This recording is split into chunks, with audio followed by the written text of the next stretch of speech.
As an individual caught selling a large quantity of drugs in my late teens, I knew firsthand the power of opportunity as opposed to the wrath of the criminal justice system. Along the way, with the help of and guidance of my district attorney, my supervisor, and judges, I learned the power of the prosecutor to change lives instead of ruining them. And that's how we do it in Boston. We helped a woman who was arrested for stealing groceries to feed her kids get a job. Instead of putting an abused teenager in adult jail for punching another teenager, we secured mental health treatment and community supervision. A runaway girl who was arrested for prostituting to survive on the streets needed a safe place to live and grow, something we could help her with. I even helped a young man who was so afraid of the older gang kids showing up after school that one morning, instead of a lunchbox into his backpack, he put a loaded 9mm. We would spend our time that we would normally take prepping our cases for months and months for trial down the road by coming up with real solutions to the problems as they presented. Which is the better way to spend our time? How would you prefer your prosecutors to spend theirs? Why are we spending $80 billion on a prison industry that we know is failing when we could take that money and reallocate it into education, into mental health treatment, into substance abuse treatment, into community investment so we can develop our neighborhoods?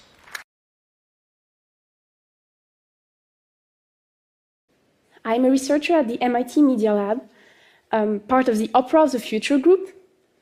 And my research focuses on the relationship people have with their own voice and with the voices of others. I study what we can learn from listening to voices from the various fields, from neurology to biology, cognitive sciences, linguistic. And in our group, we create tools and experiences to help people gain a better applied understanding of their voice in order to reduce their biases, to become better listeners, to create more healthy relationships, or just to understand themselves better.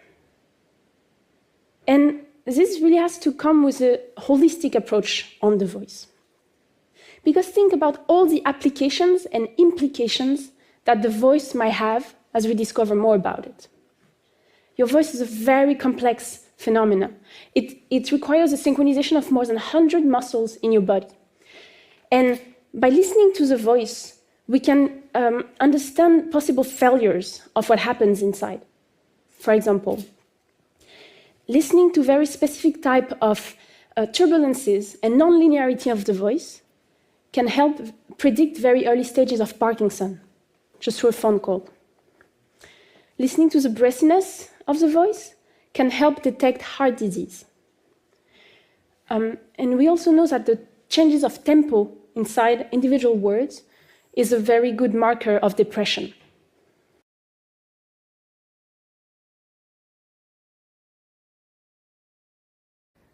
After many iterations working with experts, medical health professionals, and the women themselves, I should say it was not an easy process at all.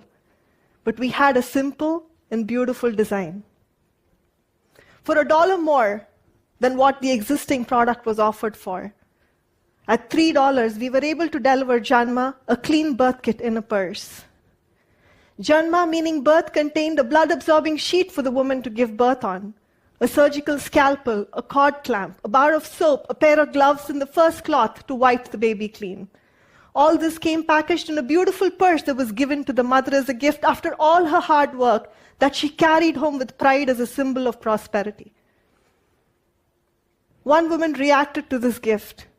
She said, "Is this really mine? Can I keep it?" The other one said, "Will you give me a different color when I have my next baby?" Better yet, a woman expressed that this was the first purse that she had ever owned in her life. The kit, aside from its symbolism and its simplicity, is designed to follow globally recommended medical protocol and serves as a behavior change tool to follow steps one after the other. It can not only be used in homes, but also in institutional settings. To date, our kit has impacted over 600,000 mothers and babies around the world. It's a humbling experience to watch these numbers grow, and I cannot wait till we reach 100 million.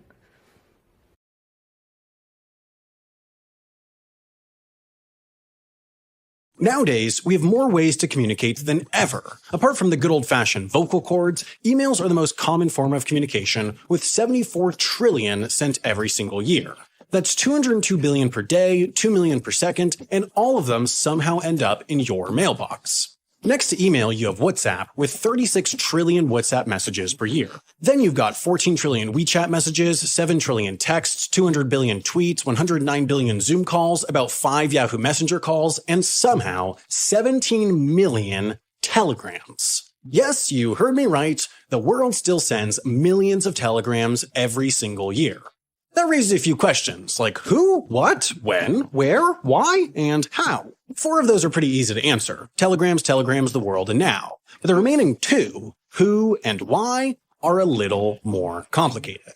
To explain why such an old and outdated technology has managed to stick around while so many others, like pagers, dial-up modems, and the iPhone 12, have all but disappeared, you need to understand just how influential and widespread telegraph systems really were. You see, when telegrams became publicly available, they were a big deal.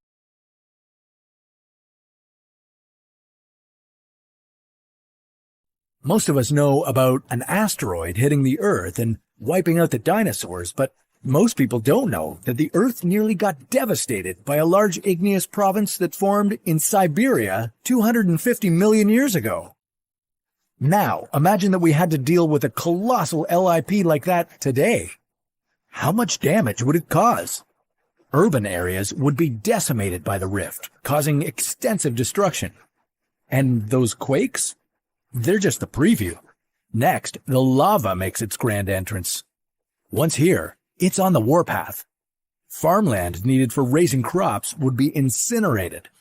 Bodies of water like lakes, streams, and rivers would be vaporized if there was enough lava.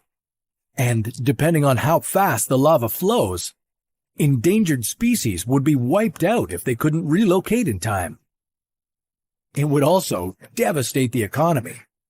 Schools, businesses, and hospitals would be ravaged, along with infrastructure like highways, power generating facilities, gas lines, and water mains. Oh, and that beautiful new house you bought? It's covered in lava. Your new car? It's under lava. And what about you? Well, according to Oregon State University, lava moves on a flat slope, like Hawaii's Mount Kilauea, at a maximum of 10 kilometers per hour. The average speed people walk at is 5 kilometers per hour, and average running speed is about 13 kilometers per hour. So if you were good at track and field, now's your time to shine.